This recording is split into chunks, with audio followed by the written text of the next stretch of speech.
अपने निशान इसके सिवा। सुबह का वक्त था और पति पत्नी के बीच किसी बात को लेकर बहस छिड़ गई। झगड़ा इतना बढ़ गया कि पत्नी गुस्से में बोली, अब बहुत हो गया, मैं तुम्हारे साथ 1 मिनट भी और नहीं रह सकती।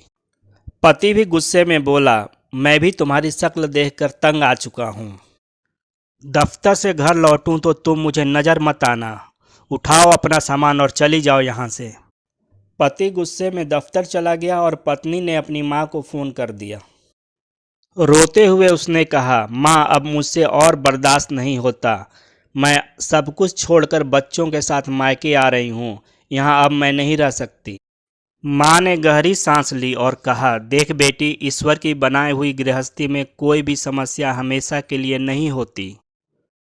तेरी बहन भी अपने पति से लड़कर मायके आई थी और जिद में तलाक लेकर अकेली बैठी है।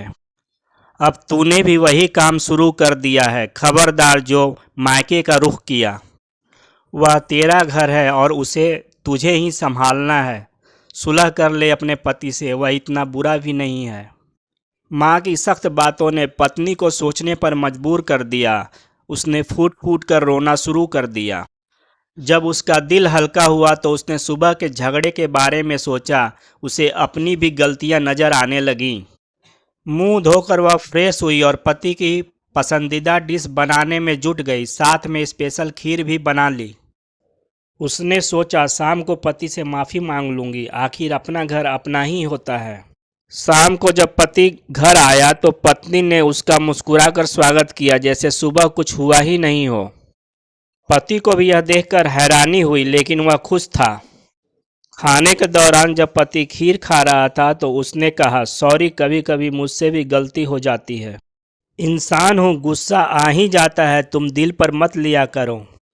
पत्नी ने हल्की मुस्कान के साथ सिर हिलाया। पति पत्नी दोनों एक दूसरे के प्रति कृतज्ञता व्यक्त कर रहे थे। वहीं पत्नी दिल ही दिल में अपनी माँ को धन्यवाद दे रही थी।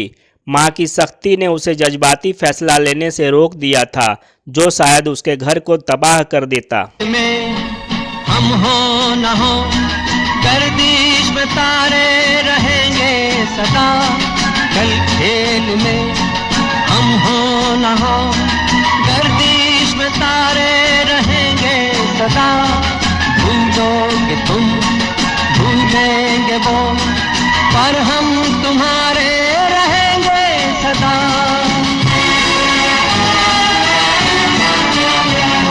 रहेंगे यहीं अपने निशान।